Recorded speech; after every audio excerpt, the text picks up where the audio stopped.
Hello friends, कैसे हैं आप लोग। आज हम लोग डिस्कस करेंगे मृदा अपरदन। इसके पहले वाले टॉपिक में हम लोगों ने देखा है मृदा के निर्माण को प्रभावित करने वाले कारक कौन कौन से हैं। फिर इसके बाद हम लोगों ने देखा था कि भारत में प्रमुख मृदा समूह कौन कौन से हैं। फिर इसके बाद हम लोगों ने देखा था कि मृदा की समस्याएं क्या हैं। दरअसल ये चैप्टर क्या है ना कि थोड़ा लंबा है और इसकी पहलू, इसके कई पहलू हैं, तो इसलिए इसको थोड़ा डिटेल में पढ़ना हम लोग को जरूरी भी है। क्योंकि प्री में तो कुछ क्वेश्चंस जो होते हैं वो मृदा समूह की विशेषताओं से आते हैं, उनके क्षेत्रीय वितरण से आते हैं, कहाँ पे कौन मृदा पाई जाती है, उसकी क्या विशेषता है, इससे आते हैं। लेकिन मेंस में क्वेश्चन जो होते हैं डाइवर्सिफिकेशन वाले होते हैं, और प्री में भी आते हैं कि कहाँ पे मृदा किस चीज से अपरदन से प्रभावित है, कहाँ पे क्षारीय है, कहाँ पे लवणीय है, क्या विशेषताएं इनसे आती है। तो इस चैप्टर को थोड़ा, मृदा अपरदन है, इसको बहुत डिटेल में पढ़ेंगे। फिर इसके आगे वाला चैप्टर है मृदा का संरक्षण, उसको थोड़ा डिटेल में पढ़ेंगे, क्योंकि ये प्री के पॉइंट ऑफ व्यू से तो इंपॉर्टेंट रोल प्ले करता ही है, साथ में मेंस के पॉइंट ऑफ व्यू से भी बहुत इंपॉर्टेंट रोल प्ले करता है। तो इसके बारे में पढ़ते हैं कि मृदा अपरदन क्या है। मृदा अपरदन का मतलब होता है कि मृदा जब एक जगह से दूसरी जगह हटा दी जाती है। किसके द्वारा हटा दी जाती है? उसके कई फैक्टर्स हैं जिनके द्वारा मृदा एक स्थान से दूसरे स्थान पर स्थानांतरित कर दी जाती है। उसी को हम लोग डिस्कस करेंगे, ठीक है। तो यहाँ पे टॉपिक की शुरुआत में ही हम लोग देखेंगे कि यहाँ पे एक शब्द मिलेगा आपको कि मृदा एक अनव्यकरणीय प्राकृतिक संसाधन है। अब यहाँ पे एक विवाद चलता है कि मृदा नव्यकरणीय संसाधन है कि अनव्यकरणीय संसाधन है। नव्यकरणीय संसाधन का मतलब वो होता है रिन्यूबल, मतलब सोर्स रिसोर्सेज का मतलब कि वो संसाधन जो लगातार उपस्थित है या जो लगातार पाए जाते हैं प्राकृतिक रूप से, वो समाप्त नहीं हो सकते निकट भविष्य में। जैसे सूर्य से प्राप्त होने वाली सोलर एनर्जी है, या विंड एनर्जी है, या फिर टाइडल एनर्जी है, या जो थर्मल्स है, इनके बारे में कहा जाता है कि ये नव्यकरणीय है, यानी कि ये लगातार प्राप्त होते रहते हैं। लेकिन उसी तरह से देखा जाए कि मृदा भी क्या है, माना जाता है कि मृदा नव्यकरणीय संसाधन है, कि इसका मतलब है कि इसकी लगातार पूर्ति बनी रहेगी।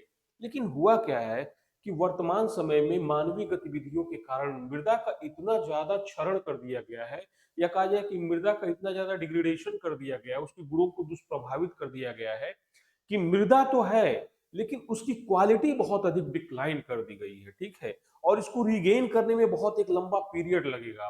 तो इसलिए इसको अब धीरे धीरे माना गया है कि ये अनव्यकरणीय संसाधन हो चुका है। अर्थात जितना जल्दी ये बनता है उतनी उससे ज्यादा तेजी से इसका क्षरण हो रहा है, या इसका डिग्रेडेशन हो रहा है। तो ये एक अनव्यकरणीय संसाधन है। इस तरह से देखेंगे ना कि वन वन क्या है, एक माना जाता है कि ये भी नव्यकरणीय संसाधन है, रिन्यूएबल रिसोर्स है, फॉरेस्ट जो है। लेकिन हम लोगों ने इतना ज्यादा डिफॉरेस्टेशन कर दिया, वनों की कटाई कर दिया है, कि वो भी अनव्यकरणीय संसाधन में आ चुका है।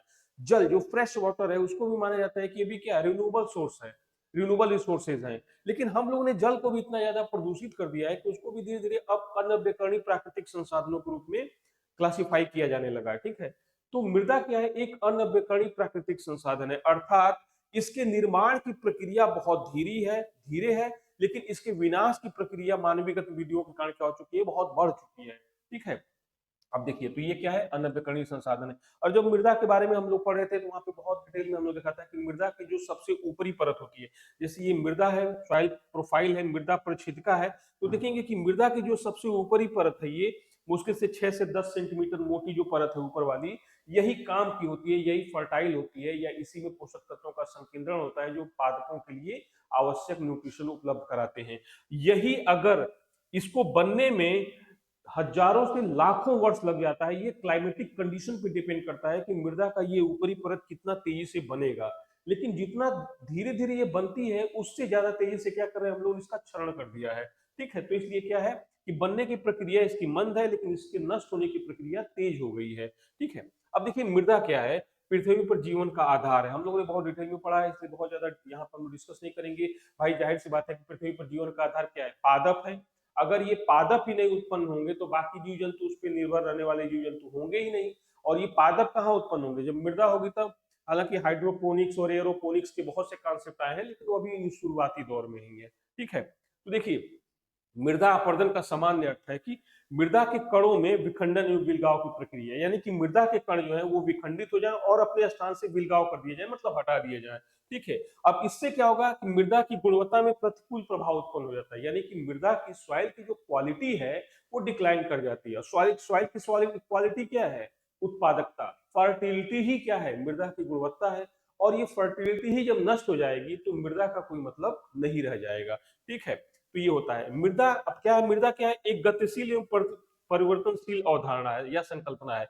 मतलब मृदा क्या है कि समय के साथ साथ बनती रहती है और समय के साथ साथ परिवर्तनशील होती रहती है, ठीक है। और इस पे कौन प्रभाव डालता है, भौतिक और जैव रासायनिक क्रियाओं से ये युक्त होती है या इनसे प्रभावित होती रहती है मृदा, ठीक है। तो भौतिक कौन कौन से हो गए, जो भी जल है, आधार सेल है, वायु है, ये सब हो गया। जैव रासायनिक क्या हो गए, भाई जो जीव जंतु है या जो केमिकल प्रोसेस इनके अंदर होता रहता है, ठीक है।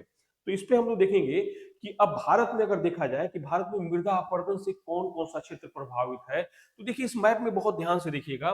तो देखिए इसको दिखाया गया है कि इंटेंसिटी के रूप में दिखाया गया है कि कहाँ पे बहुत अधिक मृदा अपरदन हो रहा है, कहाँ पे कम हो रहा है, कहाँ पे सामान्य है, कहाँ पे बहुत कम हो रहा है। तो देखिए ये जो भाग है, ये है अत्यधिक मृदा अपरदन वाला क्षेत्र है, जहाँ पे मृदा अपरदन बहुत अधिक हो रहा है। अब ये क्षेत्र कहाँ आपको दिखाई देगा, देखिए ये क्षेत्र दिखाई देगा, ये जो राजस्थान का पश्चिमी भाग है, जो थार का रेगिस्तानी भाग है, यहाँ पे मृदा अपरदन बहुत अधिक है। फिर देखेंगे कि जो शिवालिक का क्षेत्र है, यहाँ पे भी मृदा अपरदन की घटना बहुत अधिक देखी जा रही है। फिर इसके बाद देखेंगे कि ये जो अपना पूरा पूर्वोत्तर भारत है, यहाँ पे भी मृदा अपरदन की बहुत अधिक घटना देखी जा रही है। साथ में यहाँ देखेंगे कि जो ये बुंदेलखंड का क्षेत्र है, जिसमें खास करके मालवा का पठार है और ये चंबल नदी घाटी का क्षेत्र, यहाँ पे भी बहुत अधिक मृदा अपरदन की का प्रभाव देखा जाता है, ठीक है। फिर कोस्टल एरिया है, जो वेस्टर्न घाट का एरिया है, यहाँ पे बहुत मृदा अपरदन है। उड़ीसा है, उड़ीसा और ये वेस्ट बंगाल की कुछ एरिया है, जिनमें बहुत अधिक मृदा अपरदन का प्रभाव देखा जा रहा है। खास करके मृदा अपरदन उन क्षेत्रों में बहुत ज्यादा है जो अर्ध शुष्क या शुष्क हैं, वहां पे मृदा अपरदन बहुत अधिक है। हालांकि जो आर्द्र क्षेत्र है, वहां पे भी मृदा अपरदन अच्छा खासा है, ठीक है। तो इस मैप के थ्रू हम लोग देख लिए कि मृदा अपरदन भारत में सबसे ज्यादा किन क्षेत्रों में देखी जा रही है। इसको और डिटेल में हम लोग आगे देखेंगे, फिलहाल तो इतना ही देखते हैं, आगे भी और डिटेल में देखेंगे, ठीक है। चलिए अब हम लोग देखते हैं कि मृदा अपरदन के कौन से फैक्टर्स हैं, कौन से ऐसे कारक हैं जो मृदा अपरदन के लिए जिम्मेदार हैं। उसमें पहला है प्राकृतिक कारक, ठीक है। मृदा अपरदन के लिए क्या है, प्राकृतिक कारक। अब प्राकृतिक कारक है, दूसरा क्या है, मानव जनित कारक। प्राकृतिक कारक का मतलब है जिसमें मनुष्य का कोई योगदान नहीं है। जाहिर सी बात है कि प्रकृति क्या करती है कि इस पूरे जो मृदा निर्माण है, इसको बनाती भी है और इसको मिटाती भी है। अर्थात मृदा का निर्माण भी प्रकृति करती है और मृदा का क्षरण या अपरदन भी प्रकृति करती है। और इसमें क्या होता है कि एक संतुलन की स्थिति होती है। प्रकृति में जितना मृदा का निर्माण होता है, उसी अनुपात में इसका क्षरण होता है, या क्षरण इस स्तर का नहीं होता है कि मृदा की गुणवत्ता दुष्प्रभावित हो। एक प्रकृति की एक कैपेसिटी होती है, जिसको कहते हैं क्षमता होती है, उसको बोलते हैं सेल्फ हीलिंग कैपेसिटी। यानी कि स्वयं अपने घाव को भरने की जो कैपेसिटी होती है, सेल्फ हीलिंग कैपेसिटी होती है। उस सेल्फ हीलिंग कैपेसिटी के कारण क्या होती है कि मृदा का जितना क्षरण होता है, उतना ही क्या होने लगता है, उसका निर्माण हो जाता है। तो प्रकृति अपने मतलब इस प्रक्रिया के थ्रू, जिसको बोलते हैं सेल्फ हीलिंग कैपेसिटी, इस प्रक्रिया के थ्रू मृदा के स्तर को हमेशा बनाए रखती है। अब ये प्राकृतिक कारण क्या हो गया भाई, चक्रवात आ गया, बाढ़ आ गया, ठीक है, भूस्खलन हो गया, जितने भी कारण हो गए, इसके कारण क्या हो गया, मृदा अपरदन होता रहता है। इसको आगे डिटेल में हम लोग देखेंगे। सबसे महत्वपूर्ण क्या है, मानव जनित कारक। आज के समय में सबसे खतरनाक पहलू यही है, मानव जनित कारक, एंथ्रोपोजेनिक फैक्टर्स जो होते हैं, यानी कि ऐसे कारक जो मानव द्वारा उत्पन्न किए गए हैं, ठीक है। इसको आगे डिटेल में भी हम लोग देखेंगे। फिर अभी थोड़ा हम लोग देखते हैं कि जो मृदा अपरदन होती है, इसके नियम क्या है या किन तत्वों पर मृदा अपरदन निर्भर करती है। देखिए तो इसमें क्या होता है ना कि देखिए मृदा अपरदन क्या है, मृदा के गठन पर निर्भर करती है। मृदा का गठन का मतलब हो गया जो इसका टेक्सचर हो गया, जो इसका बुनाई, जैसे कपड़ा होता है ना, हम लोग कपड़ा में क्या होता है, गठन देखते हैं ना कि कॉटन है, टेरिकॉट है, पॉलिस्टर है, पॉपलिन है, ये देखते हैं ना, तो क्यों ऐसा देखते हैं, उनके टेक्सचर के थ्रू इसको हम क्या करते हैं, रिकॉग्नाइज करते हैं, ठीक है। तो ये गठन होता है। अब गठन का क्या मतलब होता है, मृदा के कणीय संरचना, मृदा के कणीय संरचना मतलब उनके कण कैसे हैं, बारीक हैं, छोटे हैं, बड़े हैं, कैसे हैं, ठीक है। अब देखिए मृदा का कण जितना छोटा होगा, जाहिर सी बात है कि जितना छोटा कण होगा उतना वनरेबल होगा, उसको उतना ही ज्यादा अपरदित करने के लिए वो अवेलेबल होगा, या उतना ज्यादा वो सुभेद्य होगा कि उसका अपरदन कर दिया जाए। चाहे हवा द्वारा उड़ा के इधर से उधर कर दिया जाए या पानी द्वारा बहा के कर दिया जाए, तो वो हाईली वनरेबल होगा। अगर मृदा का कण बहुत छोटा है तो उसका अपरदन होने की प्रोबेबिलिटी बहुत अधिक हो जाएगी। साथ में कणों के बीच में जो बॉन्डिंग है, अगर वो स्ट्रांग नहीं है, वीक है, तो वो क्या हो जाएगी, जल्दी से विलगा हो जाएगा और एक कण दूसरे कण से अलग हो जाएगा और तुरंत क्या हो जाएगा, वो अपरदित हो जाएगा। तो इस पे भी डिपेंड करता है। फिर देखिए, अगर पवन के वेग को दुगना कर दिया जाता है, जैसे पवन की वेलोसिटी अगर 40 से 45 किलोमीटर है, तो जितनी मृदा का अपरदन होगा, ठीक है, अगर मान लेते हैं 40 किलोमीटर पर आवर की स्पीड से पवन ब्लो कर रही है या पवन प्रवाहित हो रही है, अगर उसकी स्पीड को दुगुना कर दिया जाए तो अपरदन करने की क्षमता में कितनी गुना वृद्धि हो जाती है, 4 गुना वृद्धि हो जाती है। मतलब कि पवन की वेलोसिटी सीधे सीधे मृदा अपरदन को क्या कर देती है, बहुत एक्सेलरेट कर देती है। तो ये भी हो गया। फिर देखेंगे कि यदि यदि जल प्रवाह के आयतन में, यानी कि जब नदी प्रवाहित हो रही है या कहीं से बारिश हुई है, नाला का पानी प्रवाहित हो रही है या किसी तरह से जल प्रवाहित हो रहा है, यदि उसके आयतन में जो वॉल्यूम है उसमें अगर दुगुना वृद्धि कर दी जाए, जैसे जितना वॉल्यूम से प्रवाहित हो रही है, अगर उस वॉल्यूम को दुगुना कर दिया जाए, तो उसमें क्या हो जाएगा कि मृदा अपरदन या परिवहन की क्षमता, यानी कि जितना अपरदन करके वो अपने साथ प्रवाहित करके ले जा सकती थी, उसमें क्या होता है, 64 गुना अधिक वृद्धि हो जाती है।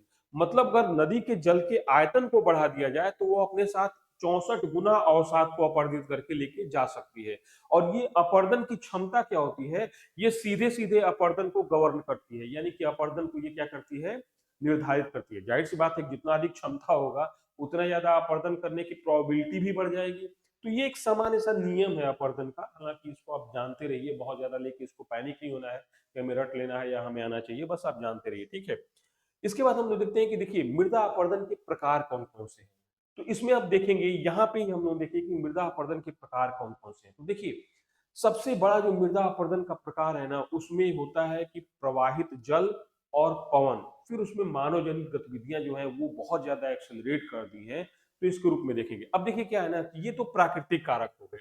मृदा अपरदन के जो प्राकृतिक कारक हो गए उसमें क्या है, प्रवाहित जल है, पवने हैं, जिसमें मनुष्य क्या करता है कि एक एक्सीलरेटर की भूमिका निभा देता है। जैसे होता क्या है कि ये तो प्राकृतिक कारक है ही, ठीक है, लेकिन जब इसमें मनुष्य अपनी भूमिका बढ़ा देता है या इसमें कहीं ना कहीं इन्वॉल्व हो जाता है, तो यही प्राकृतिक कारक जो होते हैं ना, बहुत ज्यादा डेंजरस हो जाते हैं या बहुत खतरनाक स्तर तक पहुंच जाते हैं मृदा स्तर, मृदा अपरदन को लेकर, ठीक है। तो देखेंगे कि क्या होता है, जल द्वारा मृदा अपरदन कैसे होता है। तो देखिए क्या होता है कि जब बारिश होती है, तो आपने ध्यान से देखा होगा कि जब बारिश होती है तो यहाँ पे क्या होता है कि जैसे धरातल पे बारिश की बूंदें ये गिरेंगी, ठीक है, ये बूंदें गिरेंगी, तो बहुत ऊंचाई से आती है बारिश की, जो वर्षा की बूंदें हैं, ये नॉर्मली 1000, 2000, 3000, 4000, 5000 मीटर की ऊंचाई से आती हैं। और ग्रेविटेशनल फोर्स के कारण, गुरुत्वाकर्षण बल के कारण, इनकी वेलोसिटी बहुत अधिक होती है। तो ये क्या होती है कि बहुत वेलोसिटी से आकर धरातल पर गिरती है, छपाक से। तो अब धरातल में बहुत तेजी के साथ गिरेंगी, तो जाहिर सी बात है कि जो धरातल के असंगठित कण वाले मृदा है, जो धूल है या असंगठित है, उन पे बहुत तेजी के साथ आके ये वर्षा बूंदें गिरेंगी। तो ये जो मिट्टी के कण है क्या करेंगे, ये तुरंत छिटक जाएंगे इधर उधर, ये तुरंत इधर उधर छिटक जाएंगे, ये छिटक जाएंगे जो अपने प्रारंभिक अवस्था में थे या स्थान पे थे, उससे क्या करेंगे, ये वर्षा की बूंद आएगी और बहुत तेजी के साथ इनको हिट करेगी। तो जो मृदा के कण है वो क्या हो जाएंगे, बिखर के दूर दूर चले जाएंगे, ठीक है। तो इसे कहा जाता है अप स्फुरण या छप छप, या इसको बोलते हैं स्प्लैश इरोजन। जब वर्षा की बूंदें गिरती हैं तो जाहिर सी बात है कि इंडिविजुअल गिरती हैं, और इंडिविजुअल गिरेंगी तो क्या करेंगी, धरातल पे अनेक जगहों पे, जैसे यहाँ पे हिट कर दी, यहाँ पे हिट करेंगी, यहाँ पे हिट करेंगी, यहाँ पे हिट करेंगी, तो यहाँ के मृदा के कण क्या होंगे, बहुत वेलोसिटी से आएंगे, तो यहाँ पे हिट करेंगे, तो ये मृदा के कण क्या होंगे, छोटे छोटे, ये एक दूसरे से दूर छिटक जाएंगे, इधर छिटक जाएंगे, इधर छिटक जाएंगे, इधर छिटक जाएंगे, इधर छिटक जाएंगे। तो इसे ही क्या कहा जाएगा, अपस्फुरण या छप छप अपरदन, ठीक है। तो ये पहली प्रक्रिया है, इसमें अभी अपरदन हो नहीं रहा है, लेकिन कण क्या हो रहे हैं, बिखेरे जा रहे हैं इधर से उधर, एक जगह से दूसरी जगह जल की बूंदों द्वारा क्या हो रहे हैं, बिखेर दिए जा रहे हैं। अब ये क्या हो गए, अपने प्रारंभिक प्लेस से रिप्लेस कर दिए गए हैं। अब धीरे धीरे क्या होगा कि जब वर्षा का जल ज्यादा मात्रा में आ जाएगा, तो जाहिर सी बात है कि अभी तो वर्षा की बूंदें गिरी हैं यहाँ पर, और कणों को क्या कर दिए, एक प्लेस से दूसरे प्लेस पर इन्होंने क्या कर दिया, विस्थापित कर दिया। अब क्या होगा कि जब जल प्रवाहित होगा तो ये जल क्या करेगा, इन्हीं ढीले ढाले कणों को अपने साथ क्या करता जाएगा, ये प्रवाहित कर लेगा, इन्हीं ढीले ढाले कणों को क्या करेगा, अपने साथ प्रवाहित कर लेगा। तो मृदा की जो सबसे ऊपरी परत है, जिसको अपस्फुरण द्वारा क्या हुआ है, रिप्लेस किया गया है एक स्थान से दूसरे स्थान पे, उसको ये जल क्या करेगा, अपने साथ आराम से प्रवाहित करके लेके चला जाएगा। तो धीरे धीरे क्या होगा, परत अपरदन होगा, सीट इरोजन होगा, जिसमें मृदा की सबसे ऊपरी परत जो है वो धीरे धीरे क्या कर दी जाएगी, बहते हुए जल के साथ अपरदित करके एक स्थान से दूसरे स्थान पर रिप्लेस कर दी जाएगी। फिर क्या होगा कि जब ऊपरी परत हट गई तो अब जल धीरे धीरे क्या करेगा, जल धीरे धीरे गहराई में अब अपरदन करना शुरू कर देगा। यानी कि अब धीरे धीरे जल क्या करेगा, वर्टिकल इरोजन करेगा। यानी कि इस तरह से घटना घटना शुरू हो जाएगी कि ये देखिए इस पिक्चर में आप देखेंगे तो यहाँ पे क्या हो रहा है, जल धीरे धीरे क्या कर रहा है, ये नाली बना रहा है, पतली पतली देखिए नाली बना रहा है, ये पतली पतली नाली बना रहा है, ठीक है। तो अब धीरे धीरे क्या होगा, छोटी धारा या क्षुद्र सरिता जिसको रील इरोजन कहते हैं, कि धीरे धीरे आपने देखा होगा कभी अगर खुले क्षेत्रों में गए होंगे, अगर बारिश की बूंदें आ रही हैं धीरे धीरे, तो देखेंगे पतली पतली नाली बनती जाएगी, उसको कहते हैं रील इरोजन। कि परत अपरदन हो जाएगा, मृदा की ऊपरी परत हट जाएगी तो धीरे धीरे क्या हो जाएगा, पतली पतली नालियां बनना शुरू हो जाएंगी, ठीक है।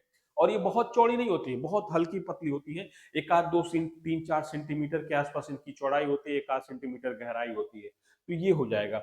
अब धीरे धीरे क्या हो जाएगा कि यही जब जल की मात्रा ज्यादा हो जाएगी, वाटर वॉल्यूम ज्यादा होगा, तो और अपरदन करना शुरू कर देगी, और ये छोटी धारा धीरे धीरे क्या हो जाएगी, ये अवनलिका अपरदन होती जाएगी, या यही अब गली के रूप में कन्वर्ट हो जाएगी। यानी कि इसकी चौड़ाई भी बढ़ती जाएगी और इसकी गहराई भी बढ़ती जाएगी। तो पहले क्या होगा कि पतली पतली धारा बहेगी, ये रील इरोजन होगा, फिर इसकी गहराई बढ़ेगी और इसकी चौड़ाई बढ़ेगी, तो यही क्या हो जाएगा, अवनलिका अपरदन हो जाएगा। अब क्या होगा कि जब और वर्षा होगी, और तेजी के साथ जल प्रवाहित होगा, और मृदा का अपरदन करेगा, तो इसका क्या हो जाएगा, और क्षेत्र बड़ा हो जाएगा और इसकी गहराई और ज्यादा बढ़ जाएगी। तो इसको कहते हैं खंदक या खाई या इंट्रेंचमेंट, ठीक है।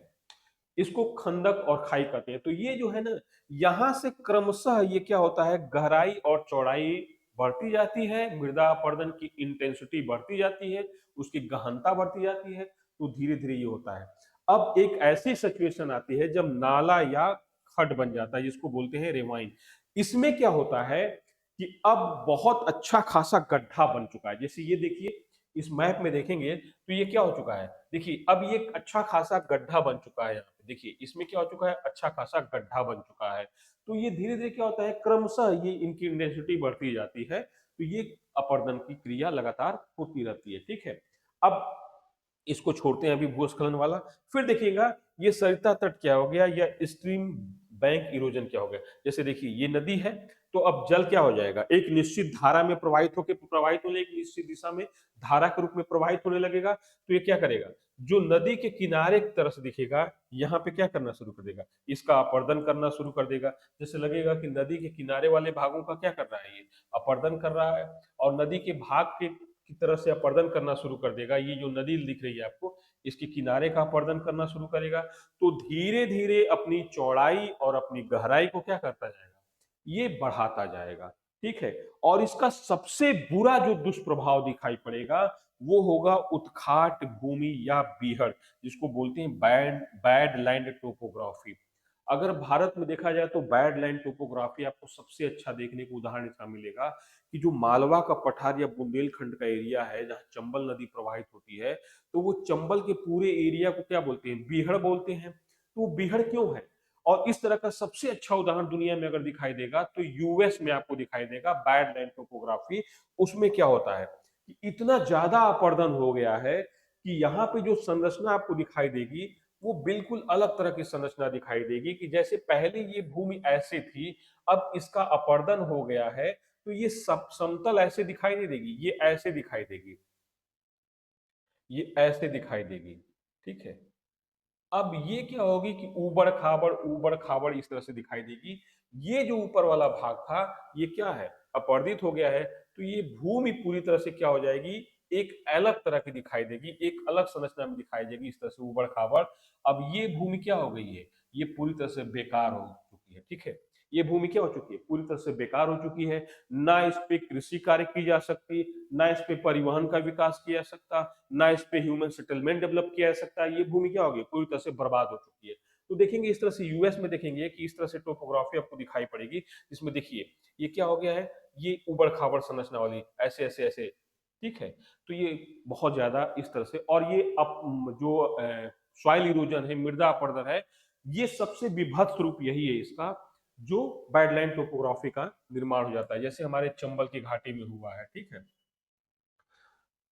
अब इसी में हम लोग देख लेते हैं कि यहाँ पे एक हम लोग देखा था कि ये जो होता है भूस्खलन क्या होता है, स्लिप क्या होता है। इसमें देखेंगे कि इसमें होता क्या है कि जब पर्वतीय भागों पे इस तरह से है, तो यहाँ पे क्या होगा कि ये वाला भाग धीरे-धीरे क्या हो जाएगा, स्लिप करके नीचे की तरफ आना शुरू हो जाएगा, ठीक है? तो ये होता है भूस्खलन, मतलब भूमि का कोई टुकड़ा जो है या भाग है, वो क्या करता है कि नीचे की तरफ सरक आता है। इसको और आगे डिटेल में हम देखेंगे, तो यहाँ पे हम लोगों ने इसको देखा है कि ये भी अपरदन का एक प्रक्रिया है, नदी के जल द्वारा ही है। जैसे नदी ऊपर से प्रवाहित हो रही है, तो अपने साथ क्या करेगी, ऊपर की मृदा को अपने साथ सरका के या प्रवाहित करके नीचे की तरफ लेके चली आएगी, ठीक है? इसके बाद हम लोग देख लिया बैडलैंड टोपोग्राफी क्या है। अब हम लोग देखते हैं कि पवन द्वारा अपर्दन कैसे होता है, पवन किस प्रकार से अपर्दन करता है। तो देखेंगे कि जब पवन प्रवाहित होता है, तो पवन की वेलोसिटी क्या करती है, पवन जितनी तेजी से प्रवाहित होगा, तो वो धरातल पर आकर क्या करता है, इस तरह से रगड़ता है। धरातल पर रगड़ेगा, फिर ऊपर उठेगा, तो यहाँ से क्या होगा कि जो बारीक कण है, जो मृदा के बारीक बारीक कण है या बहुत छोटे कण हैं, उनको अपने साथ क्या करेगा, ये अपने साथ इस तरह से उड़ाकर एक जगह से दूसरी जगह पर लेकर चला जाएगा। इस क्रिया को क्या बोलते हैं, अपवहन या डिफ्लेशन, जिसमें पवन क्या करती है, प्रवाहित होते हुए आती है, धरातल से छोटे कणों को उड़ाकर अपने साथ लेकर चली जाती है। और इस तरह से गर्त का निर्माण होता है, जैसे इजिप्ट में कतारा गर्त जो है उसका निर्माण हुआ है, जो औसत समुद्र तल से भी नीचे है।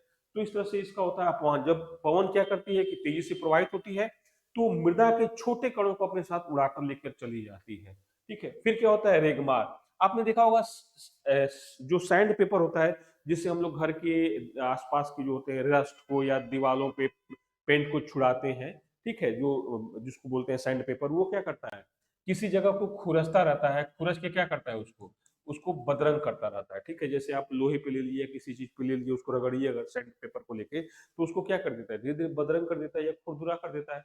तो पवन जब प्रवाहित होती है, तो उसके साथ जो छोटे छोटे ये कण होते हैं ना, जो छोटे छोटे कण होते हैं, मृदा के कण होते हैं, धूल के कण होते हैं, या सैंड के कण होते हैं, ये क्या करते हैं, इरोजनल टूल्स के रूप में काम करते हैं। ये अपरदन के छोटे छोटे कारक के रूप में काम करते हैं।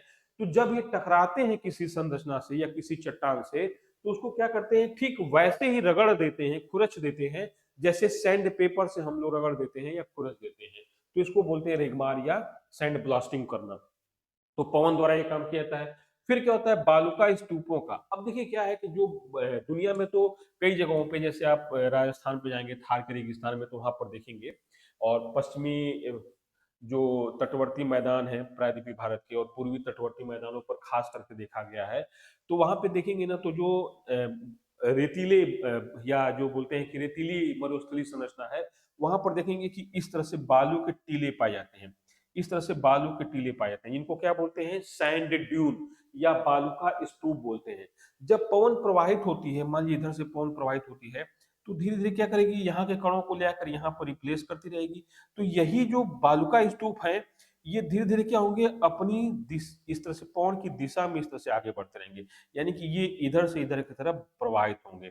तो अब इस तरह से प्रवाहित होंगे, तो जाहिर सी बात है कि अगर मान लीजिए ये मृदा उपजाऊ है, फर्टाइल है, जो मरुस्थलीकरण से प्रभावित नहीं है, लेकिन ये सैंड ड्यून जो बालुका स्तूप है, ये धीरे धीरे प्रवाहित होकर इधर चला जाएगा, फिर यहाँ चला जाएगा, फिर यहाँ चला जाएगा, तो ये भूमि क्या हो गई, अब मरुस्थलीकरण से प्रभावित हो गई। यहाँ पे मरुस्थल का क्या हो गया, विस्तार हो गया। तो ये बालुका स्तूपों का शिफ्टिंग, ये बहुत खतरनाक होता है, शिफ्टिंग ऑफ सैंड ड्यून्स का। मतलब बालुका स्तूप, जो बालू के गुंबद है, वो लगातार क्या होते रहते हैं, पवन की दिशा में आगे की तरफ प्रवाहित होते रहते हैं। तो ये मृदा की क्वालिटी को क्या कर देते हैं, बहुत ज्यादा प्रभावित कर देते हैं। जो पहले मृदा फर्टाइल थी, अब वो क्या हो गई, रेतीली मृदा हो गई है या मरुस्थली मृदा हो गई है। तो ये भी होता है। फिर एक सबसे बड़ा जो प्रॉब्लम आज के समय में देखी जाती है, मरुस्थलीकरण, डिजर्टिफिकेशन। इसमें दोनों चीज है कि बालुका स्तूपों का शिफ्टिंग के कारण मरुस्थल का विस्तार हो रहा है, ये भी एक रीजन हो सकता है। और दूसरा ये भी रीजन हो सकता है कि हमने बहुत अवैज्ञानिक तरीके से कृषि की, या अंडरग्राउंड वाटर का इतना ज्यादा मिसयूज किया कि जो मृदा पहले उर्वर थी या जिसमें सॉइल सॉल्यूशन की अच्छी खासी मात्रा थी, जो मृदा पहले आर्द्र थी, ह्यूमिड थी, अब धीरे-धीरे क्या हो चुका है कि उसकी आर्द्रता नष्ट हो चुकी है, मृदा धीरे-धीरे क्या हो चुकी है, बंजर हो चुकी है।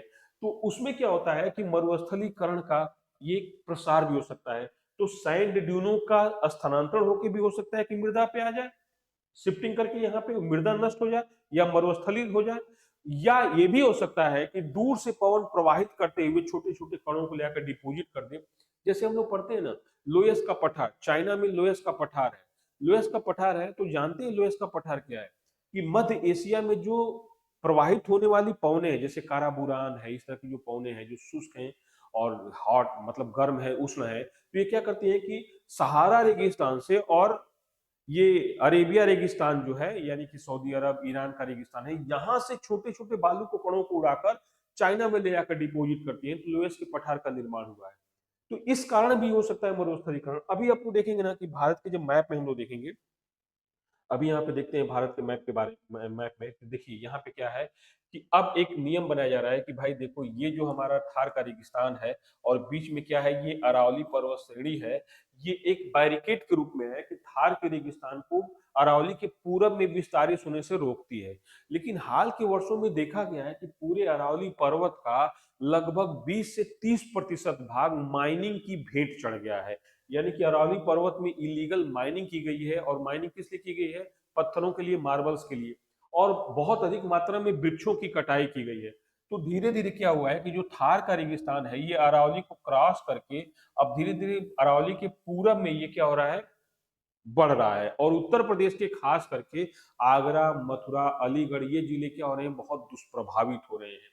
तो अब किया क्या जा रहा है कि यहाँ पे एक ग्रीन बेल्ट बनाने की योजना चल रही है। ग्रीन बेल्ट का मतलब होता है कि पौधों की एक ऐसी लाइन बना दी जाए लगभग 500 मीटर चौड़ी, इतनी लाइन बना दिया, पौधरोपण कर दिया जाए कि जो मरुस्थल है वो पूरब के साइड में विस्तृत न हो पाए।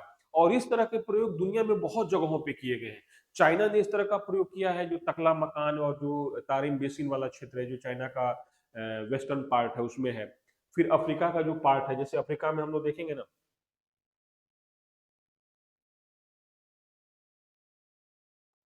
देखिए ये जो अफ्रीका का सहारा मरुस्थल क्षेत्र है, ठीक है, ये अफ्रीका का जो सहारा मरुस्थल क्षेत्र है, ये वाला, ठीक है, ये सहारा मरुस्थल है।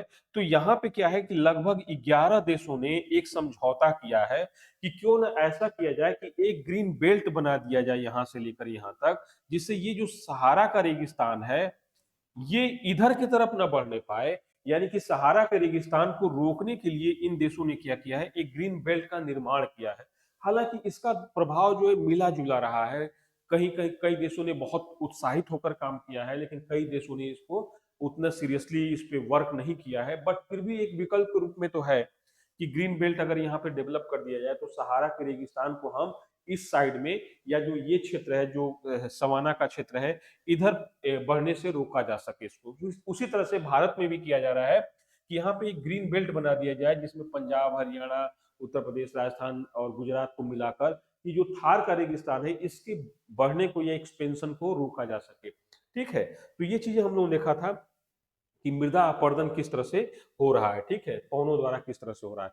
फिर इसके बाद देखा जाए कि यहाँ पर ग्रेविटी या मास मूवमेंट के कारण कैसे होता है। तो देखिए इसमें भी क्या है, जल का योगदान है, पवन का योगदान है, लेकिन इसमें खास करके होता है कि पर्वतीय क्षेत्रों में क्या होता है कि गुरुत्वाकर्षण बल के प्रभाव में, अब जाहिर सी बात है कि कोई पर्वतीय क्षेत्र है तो वहां पे क्या होगा कि ढाल का निर्माण होगा। ये पर्वतीय क्षेत्र है तो जाहिर सी बात है कि यहाँ ढाल है, तो यहाँ पे गुरुत्वाकर्षण बल क्या होगा, ज्यादा तेजी से कम मतलब काम करेगा, और ये बहुत वनरेबल है। तो ये गुरुत्वाकर्षण बल के कारण अब क्या होगा, यहाँ पे बड़े पैमाने पे मास मूवमेंट होगा, यानी कि मृदा का संचलन होगा बृहद पैमाने पर। तो ये गुरुत्वाकर्षण बल है। अब थोड़ी सी भी यहाँ पर कोई डिसबैलेंस हुआ, जाहिर सी बात है कि पृथ्वी पे हर जगह क्या है, बैलेंसिंग सिस्टम काम कर रही है, हर जगह पे कोई ना कोई बैलेंसिंग, रीजनल बैलेंसिंग सिस्टम है, या बृहद स्तर पर है, मास लेवल पे, मेसो लेवल पे है, या मैक्रो लेवल पे बैलेंसिंग सिस्टम काम कर रहा है। अगर थोड़ा सा भी डिसबैलेंस हुआ तो ये क्या हो जाएगा, ग्रेविटेशनल फोर्स के कारण ये यहाँ से प्रवाहित होकर नीचे की तरफ आ जाएगा। तो इसमें क्या होगा, अब इसमें क्या क्या होगा कि मृदा का सरकना, सॉइल क्रीपिंग, यानी कि मृदा धीरे धीरे सरकती हुई क्या हो रही है, नीचे की तरफ आ रही है। ये सब मृदा भूस्खलन के ही विभिन्न रूप हैं। कि मृदा क्या कर रही है, धीरे धीरे सरकते सरकते सरकते सरकते पहाड़ी ढलानों से नीचे की तरफ आ गई। सडन, ऑल ऑफ सडन नहीं हो रहा है, धीरे धीरे ही हो रहा है। फिर क्या होगा, मृदा का बहाव, यानी किसमें क्या होगा कि मृदा थोड़ी सी ढीली ढाली है, थोड़ा सा लूज है, और उसमें क्या हो रहा है, धीरे धीरे जल के साथ प्रवाहित होकर ये नीचे की तरफ आ रही है। फिर कीचड़ बहाव, जिसको मड फ्लो कहते हैं, इसमें क्या होता है कि मृदा बहुत ज्यादा कीचड़ के रूप में है, और धीरे धीरे गुरुत्वाकर्षण बल के कारण वो क्या हो रहा है, नीचे की तरफ ढाल के सहारे सरकते हुए नीचे की तरफ आ जा रही है। तो ये किसके कारण हो रहा है, ये ग्रेविटी के कारण हो रहा है। और क्या हो रहा है, मास मूवमेंट हो रहा है, बड़े पैमाने पे मृदा का स्थानांतरण हो रहा है ऊंचे वाले भागों से नीचे वाले भागों में। ठीक है, तो ये हो गया। फिर इसके बाद अब देखेंगे कि यहाँ पे क्या है कि पशुचारण या एवं, यहाँ पे एवं है, ये कर दीजिएगा, पशु व जंतुओं द्वारा, पशु व जंतुओं द्वारा। देखिए अब क्या होता है ना कि जो दो तरह के होते हैं, एक तो पशु जो वाइल्ड एनिमल होते हैं, जो वाइल्ड फेज में होते हैं, जिनको नियंत्रित नहीं किया गया है, डोमेस्टिकेटेड नहीं किया गया है, और एक होते हैं डोमेस्टिकेटेड पशु, जो मनुष्य ने उनको क्या किया है, पालतू बनाया। तो यहाँ पे दोनों की बात कर ली जाती है। तो देखिए जो पशु होते हैं ना, जो ग्रेजिंग एनिमल्स होते हैं, जो घास चरने वाले या शाकाहारी होते हैं, उनके खूर होते हैं, मतलब खूर का मतलब है उनके पैर जो होते हैं ऐसे, वो क्या होते हैं, हुप्स होते हैं उनके, ऐसे ऐसे हुप्स होते हैं। ठीक है, अब हुप्स होते हैं तो ये क्या होता है, कैरोटीन का बना होता है, और ये थोड़ा कठोर होता है। तो वो जहां अपना पंजा रखते हैं तो वो क्या होते हैं, जैसे हाथी को छोड़ दीजिए तो उसमें नहीं हुप्स होता है, उसका तो पूरा गद्देदार पैर है। लेकिन बाकी जो होते हैं, जैसे कि गाय हो गया, भैंस हो गया, विल्डर बीस्ट हो गए, हिरणों की प्रजाति हो गई, बकरियों की प्रजातियां हो गई, भेड़ों की प्रजातियां हो गई, उनमें जो खूर होता है, हुप्स जो होता है, वो क्या करती हैं कि सबसे पहले अगला पोर्शन वो रखती है। अगला पोर्शन जैसे रखेंगी तो उनका इतना ये नुकीला भाग होता है, ये वाला हुप्स उनका, कि उससे मृदा क्या हो जाती है, तुरंत खुरच जाती है या खुद जाती है मृदा। तो ये क्या होता है कि जब बहुत अधिक, जब ये क्या करते हैं कि घूमते हैं एक क्षेत्र से दूसरे क्षेत्र में ग्रेजिंग करने के लिए, तो अपने पैरों से क्या करते हैं, अपने खुर से मृदा को खुरचते रहते हैं। और जब मृदा को खुरच देते हैं तो जाहिर सी बात है कि मृदा क्या हो गई है, अब डिस्प्लेसमेंट होने के लिए मतलब तैयार हो गई है। उसका बॉन्डिंग क्या हो गया, टूट गई है। जो मेन मृदा है या जो नीचे की मृदा है, उसकी उससे बॉन्डिंग टूट गई है। अब धीरे धीरे क्या हो गई है, विखंडित होने लगी। अब या तो पवन प्रवाहित होगा तो उसको उड़ा के लेके चला जाएगा, या बहता हुआ जल अपने साथ प्रवाहित करके लेके चला जाएगा। तो बहुत ज्यादा जो पशु होते हैं, ये जब इधर से उधर घूमते हैं फील्ड में, और उस फील्ड में जो बैरन है, जिसपे कोई किसी प्रकार का वेजिटेशन नहीं है, तो वहां पे क्या होगा कि पैरों से कुचल देंगे तो मृदा क्या हो जाएगी, बहुत ज्यादा ढीली हो जाएगी, और तुरंत पौने क्या हो जाएंगी, उनको प्रवाहित करके या उड़ा कर लेकर चल जाएंगी, बहता हुआ जल उनको बहा के लेकर चला जाएगा।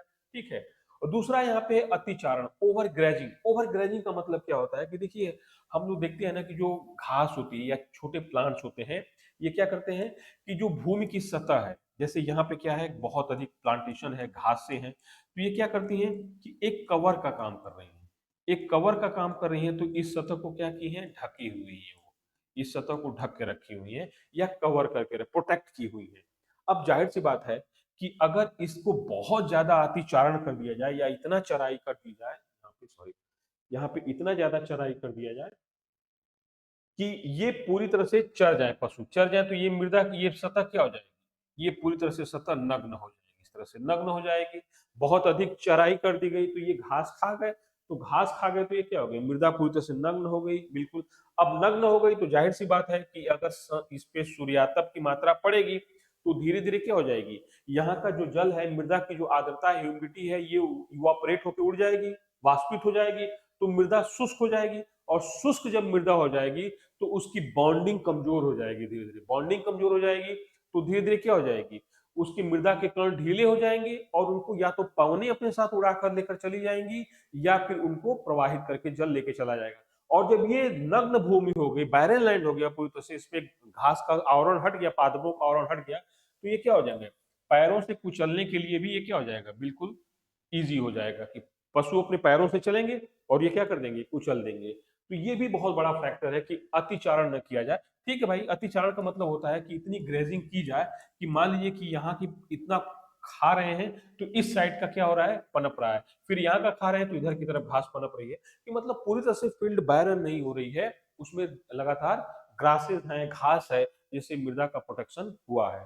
फिर एक चीज देखते हैं कि मानव जनित, ये बहुत ज्यादा आज के समय में ये विध्वंसक हुआ है। तो आज के समय में जो मनुष्य का क्या करते हैं, देखिए 2 चीज़ है, जब हम लोग मनुष्य की बात करते हैं तो एक हम लोग बहुत कहावत है कि बड़े भाग मानुष तन पावा। जब मनुष्य के बारे में हम लोग डिस्कस करते हैं तो कहते हैं बड़े भाग मानुष तन पावा, मतलब मनुष्य होना बहुत भाग या किस्मत की बात है। लेकिन आज के समय का जो ह्यूमन है ना, उसके बारे में दो ओपिनियन है।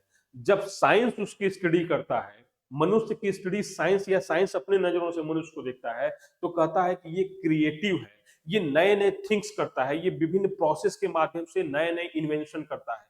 लेकिन जब वही इन्वायरमेंट इकोलॉजी मनुष्य का इवेल्युएशन करता है, तो वो बहुत कहता है कि ये तो ऐसी स्पीसीज है कि जो पूरी पृथ्वी को नष्ट करने पे तुली हुई है। पूरी जो बैलेंसिंग सिस्टम था या इको बैलेंस जो हो रहा आ रहा था, लगभग 4.6 अरब साल से पृथ्वी पर जो ये पारिस्थितिकी संतुलन था, उसको तो ये नष्ट करने पे तुला हुआ है। तो साइंस मनुष्य को मोटे तौर पे एक सृजनकर्ता के रूप में लेता है, लेकिन इन्वायरमेंट इकोलॉजी मनुष्य को क्या करता है, एक विध्वंसक के रूप में डिनोट करता है। ये सिर्फ बर्बाद करना जानता है, इसके अलावा ये कुछ नहीं कर सकता है, ठीक है। तो आज के समय में जो मनुष्य है ना, ये सस्पेक्टेड है बेचारा। सस्पेक्टेड सस्पेक्टेड का मतलब है कि इसने क्या किया है कि मृदा अपरदन को बहुत ज्यादा एक्सेलरेट कर दिया है। कैसे किया है? तो देखिए, इसने क्या है, खनन किया। अब जाहिर सी बात है कि जब किसी जगह पे आप खनन करेंगे तो वहां से मृदा को क्या करेंगे, हटाकर कहीं पे आप डिपोजिट करेंगे। यहाँ से मृदा को हटाकर डिपोजिट करेंगे और यहाँ पे क्या कर दिया आपने, गड्ढा बना दिया, खनन कर दिया। अब खनन किसी के लिए कर सकते हैं, रेत के लिए कर सकते हैं, लोहे के लिए कर सकते हैं, कोयले के लिए कर सकते हैं, किसी के लिए भी खनन कर सकते हैं, बाकी बहुत से धातुएं खनन कर सकते हैं। अब यहाँ की जो मृदा हटा के आप कहीं रख दिए, तो जाहिर सी बात है कि ये मृदा क्या हो गई है, ढीली हो गई है, भुरभुरी हो गई है। अब इसको पवन अपने साथ उड़ाकर कहीं लेके डिपोजिट कर दे, अपरदित कर दे, या बहता हुआ जल कहीं अपरदित कर दे इसको ले आके, तो ये भी हो जाएगा। फिर क्या कर दिया आपने, ये गड्ढा बन गया तो यहाँ का तो अपर्दन ऑलरेडी हो गया है, ठीक है। अब ये जो वेस्ट मटेरियल्स हैं, ये कहीं और जाएंगे तो उसको दुष्प्रभावित करेंगे। और खास करके जब कोयले का खनन होता है तो उसमें क्या होते हैं, कोयले के छोटे छोटे कण होते हैं, वो मृदा के साथ क्या होते हैं, यहाँ पर कहीं आकर डिपोजिट होंगे, और या तो पवने उन कोयले के कणों को कहीं ले आकर और डिपोजिट करेगी, या बहता हुआ जल कहीं डिपोजिट करेगा। तो यहाँ की मृदा तो नष्ट हुई ही, साथ में ये जहां जाके डिपोजिट होगा वहां की मृदा को भी क्या करेगा, नष्ट करेगा। और बहुत से ऐसे जो, जैसे बॉक्साइट का खनन है, कैडमियम का, या जितने भी ये सब खनन है, अगर ये जाके मृदा में मिलेंगे तो मृदा की गुणवत्ता को क्या करेंगे, दुष्प्रभावित ही तो करेंगे। तो ये तो मृदा अपरदन खनन के कारण हो रही है। फिर होता है झूम कृषि, जिसको कहते हैं शिफ्टिंग कल्टीवेशन। ये प्रकृति खासकर में जो ट्राइब्स हैं उनके अंदर पाया जाता है, जो परंपरागत तरीके से कृषि करते हैं। अब ये झूम कृषि क्या है, शिफ्टिंग कल्टीवेशन क्या है, इसमें क्या होता है कि जाहिर सी बात है कि जो कुछ भारत में कुछ ट्राइब्स हैं, वो परंपरागत तरीके से कृषि करते हैं। तो वो क्या करते हैं कि बड़े पैमाने पर पेड़ों को काटते हैं, यहाँ के पेड़ों को काट देंगे, और ये पेड़ों के काटने से जो भूमि खाली होगी, फ्री लैंड होगा, भूमि खाली होगी, उस पे क्या करेंगे, वो खेती करना शुरू कर देंगे, कृषि कार्य करना शुरू कर देंगे। क्योंकि वो बहुत परंपरागत तरीके से कृषि करते हैं, तो वो खेती करना शुरू कर देंगे। इनके पास ना तो केमिकल फर्टिलाइजर्स होते हैं, ना पेस्टिसाइड, हर्बिसाइड, या बहुत ज्यादा उन्नत कृषि भी नहीं होती है। तो ये क्या करेंगे, पहले यहाँ पे काट देंगे, पेड़ों को काट देंगे, फिर यहाँ पे कृषि कार्य करेंगे, 1 2 3 4 साल कृषि कार्य करेंगे, फिर यहाँ की मृदा की फर्टिलिटी क्या हो जाएगी, डिक्लाइन कर जाएगी, या मृदा की उर्वरता क्या हो गई, दुष्प्रभावित हो गई। तो अब वो क्या करेंगे कि इस क्षेत्र को छोड़ देंगे, क्योंकि मृदा से बहुत ज्यादा उत्पादन मिल नहीं रहा है। तो इस क्षेत्र को छोड़ के दूसरे क्षेत्र में चले जाएंगे, और वहां के पेड़ों को काटेंगे, और फिर यहाँ पर क्या करेंगे, यहाँ पे कृषि करेंगे, फिर 1 2 3 साल यहाँ पे कृषि करेंगे, फिर यहाँ की जो फर्टाइल मृदा है धीरे धीरे अनफर्टाइल होती जाएगी, फर्टिलिटी उसकी धीरे धीरे डिक्लाइन कर जाएगी, फिर वो किसी नेक्स्ट जगह पे क्या कर जाएंगे, शिफ्ट कर जाएंगे। फिर ये प्रक्रिया क्या होगी, चलती रहेगी। तो अब जाहिर सी बात है कि यहाँ के वनों को उन्होंने काट दिया, तो अब यहाँ का क्या हो गया, मृदा खुली हो गई है, खुली मृदा हो गई, बिल्कुल ओपन हो गई। तो अब इसको या तो पवन अपरदित कर दे, या बहता हुआ जल अपरदित कर दे। तो इस तरह से शिफ्टिंग कल्टीवेशन, और ये चीज खास करके आपको पूर्वोत्तर भारत में आपको मिलेगी। मेघालय है, नागालैंड है, मणिपुर है, त्रिपुरा, मिजोरम है, फिर जो शिवालिक का क्षेत्र इसमें है, फिर कुछ ओडिशा में भी है, आंध्र प्रदेश में भी है, ठीक है। तो इसमें, अब इसमें आपको जाके करना क्या है ना, कि झूम कृषि का भारत के अलग अलग भागों में अलग अलग नाम है, ठीक है। कहीं पे दहिया है, कहीं पे कुमारी है, इस नाम में उसको देखेंगे हम लोग, ठीक है। जब पढ़ेंगे तब वहां पर देखेंगे क्या ये चीज है। फिर अवैज्ञानिक जुताई। जो अवैज्ञानिक जुताई का मतलब है कि देखो, हम लोग को लगता है कि खेत की जुताई कर दे तो बहुत है, लेकिन वैज्ञानिक तरीके से जुताई क्या होती है उसको देखते हैं हम लोग। जैसे मान लेते हैं कोई पर्वतीय भाग है, अब यहाँ पर पर्वतीय भाग है, यहाँ पर पर्वतीय भाग है, अगर इस तरह से जुताई कर दिया जाए बिल्कुल ऐसे-ऐसे, जो ढाल के बिल्कुल परपेंडिकुलर या समानांतर, तो ज़ाहिर-सी बात है कि जुताई करते हैं तो नाली ही तो बनता है। अब नाली बन गया तो इधर से अगर पानी गिरेगा तो क्या करेगा? ये बहुत तेज़ी के साथ फ्लो होके नीचे की तरफ आएगा और आस-पास की मृदा को क्या करेगा? उतना तेज़ी के साथ अपने साथ अपरदित कर कर, प्रवाहित करके निचली घाटियों में लेके चला जाएगा। तो एक तो ये हो गया, दूसरा क्या करना है, अवैज्ञानिक जुताई ये हो गया। फिर हम लोग देखते हैं कि हम लोग जब गाँव में होते हैं या अपने भारत में ज़्यादातर देखते हैं कि उस समय हम लोग खेतों की जुताई कर देते हैं जब खेत शुष्क होते हैं, या हमने फसल की कटाई कर ली, जैसे गेहूं की कटाई कर ली तो खेत की जुताई कर देते हैं, बहुत से लोग होते हैं। नहीं करना चाहिए। क्यों नहीं करना चाहिए? कि जाहिर सी बात है कि अभी लू चल रही है, बहुत ज्यादा भूमि क्या है, शुष्क हो गई, और जुताई कर देंगे तो मृदा क्या हो जाएगी, तुरंत शुष्क हो जाएगी, और पवन इतनी तेज, लू इतनी तेज प्रवाहित हो रही है तो मृदा का अपर्दन करके एक जगह से दूसरी जगह पर अपर्दन कर देगी। तो बहुत सोच समझ के हमको वैज्ञानिक तरीके से जुताई करनी है। बिल्कुल टाइम फिक्स होना चाहिए कि भाई कब हमको जुताई करनी है, हमारा क्लाइमेटिक कंडीशन या हमारे मौसमी दशाएं हमें अलाउ कर रही है कि नहीं कर रही है, इस तरह से ध्यान में रख के वैज्ञानिक तरीके से हमें जुताई करना चाहिए। ठीक है। फिर होता है अवैज्ञानिक तरीके से फसलों की कटाई। देखिए भारत में क्या है ना, कि जाहिर सी बात है कि बहुत सी ऐसी जगह है, और खास करके उन जगहों पर कि जहाँ पे जो फसल के विभिन्न पोर्शन से अलग अलग प्रकार के लाभ लेते हैं। जैसे हम लोग मान लेते हैं कि एक गेहूं का पौधा है, ठीक है, इसमें फली लग गई, गेहूं के पौधे में फली लग गई। अब बहुत से जगहों पे ऐसे किसान हैं कि फली से तो लाभ लेंगे कि भाई गेहूं ले ले, हम फूड ग्रेन से खाने के लिए काम आएगा। जो डंठल है इसका, इस डंठल से भी क्या करते हैं, वो विभिन्न प्रकार के काम लेते हैं। तो डंठल में दो हो गया, एक जो डंठल का हो गया गांठें, जो नट्स हैं इनके, डंठल है, इस नट्स को क्या करते हैं, वो तरह तरह के काम करते हैं, जैसे घरों मिट्टी में मिला के घर बनाना हो गया, या इसको ईंधन के रूप में यूज करना हो गया। फिर जो भूसा होता है, ठीक है, वो पशुओं के चारे के रूप में हो गया। तो हम लोग क्या करते हैं ना कि मैक्सिमम यूटिलाइजेशन के लिए इस इसको क्या करते हैं, जड़ से काट लेते हैं, एकदम जड़ से काट लेते हैं। ऐसा नहीं करना चाहिए। फिर क्या करते हैं कि एक तो हम लोग क्या करते हैं, इस धान की, आप देखते हैं कि पराली जो है बहुत ज्यादा समस्या के रूप में देखी जा रही है। तो पराली में क्या होता है ना, कि जैसे धान की ये बाली है, इसका तो हम लोगों ने उपयोग कर लिया, कटाई कर ली, उसमें से हमने राइस निकाल लिया। बट जो ये डंठल है उसकी, उसको क्या करते हैं हम लोग, पशुओं के चारे के रूप में, या घर बनाने के रूप में, या ईंधन के रूप में इसको यूटिलाइज करने के लिए हम लोग काट लेते हैं। तो बिल्कुल क्या करते हैं, हम लोग जड़ से काट लेते हैं। अरहर हो गया, सरसों हो गया, चना हो गया, मटर हो, किसी भी फसल को हम लोग क्या करते हैं, बिल्कुल जड़ से काट लेते हैं। तो इससे क्या हो गया कि जब जड़ से काट लेंगे तो ये भूमि क्या होगी, बैरन लैंड हो गया, या पूरी तरह से एकदम ओपन लैंड हो गया, ये बिल्कुल अपर्दन के लिए क्या हो गया, खुली हो गई, कि बिल्कुल जड़ से कटाई कर दिया हम लोगों ने। तो इस तरह से नहीं, इस तरह से भी करते हैं तो उसका भी रीजन है। अभी हम लोग मृदा संरक्षण देखेंगे तो यही सब पढ़ेंगे अभी। फिर मरुस्थलीकरण है, कि हम लोग देखें किस तरह से मरुस्थल एक क्षेत्र से दूसरे क्षेत्र में बढ़ रहा है, और उसमें मानव जनित कारणों से मरुस्थल बढ़ रहा है। क्यों? अभी हम लोग देखा था ना कि जो अरावली पर्वत है उसका हम लोगों ने इलीगल माइनिंग कर दी है। सुप्रीम कोर्ट ने एक कमेटी गठित की थी कुछ साल पहले ही, तो उस कमेटी ने जो रिकमेंडेशन दी है उसमें ये कहा है कि लगभग 20 से 30% अरावली पर्वत की इलीगल माइनिंग हो चुकी है। आप सोचिए कि जब इतनी बड़ी मात्रा में इलीगल माइनिंग हो चुकी है, तो अरावली पर्वत क्या हो गया, जो बैरिकेड के रूप में था वो बैरिकेशन खत्म हो गया है। तो क्या होगा, मरुस्थलीकरण का बढ़ा होगा। फिर हम लोगों ने अंडरग्राउंड वाटर का इतना ज्यादा यूटिलाइजेशन कर दिया है, इतना वैज्ञानिक तरीके से कृषि की है, कि मानव जनित कारणों से क्या हो रहा है, मरुस्थलीकरण हो रहा है। तो ये भी बहुत मतलब एक तरह से मनुष्य के कारण ही क्या हो रहा है, मृदा अपरदन, मरुस्थलीकरण भी क्या है, मृदा अपरदन के लिए एक बहुत बड़ा फैक्टर है। फिर हो गया भूमि का अतिक्रमण। भूमि का अतिक्रमण का मतलब हो गया कि जैसे भूमि का बहुत ज्यादा हम लोगों ने शोषण कर दिया, जैसे ह्यूमन सेटलमेंट के लिए, सड़कों के लिए, रेलवे ट्रैक के लिए, या बहुत से ऐसी कंस्ट्रक्शन के लिए हम लोग भूमि का अतिक्रमण कर दिया है। तो इससे भी क्या होता है, मृदा अपरदन बढ़ता है। ठीक है। तो ये टॉपिक हम लोग देखा था कि मृदा अपरदन क्या है। इसके बाद हम लोग जो टॉपिक पढ़ेंगे वो होगा हम लोग का मृदा संरक्षण क्या होता है, और ये सबसे इंपॉर्टेंट चीज है मृदा संरक्षण। तो आज हम लोग टॉपिक अभी डिस्कस किया मृदा अपरदन, फिर नेक्स्ट टॉपिक में हम लोग डिस्कस करेंगे मृदा संरक्षण। Thank you.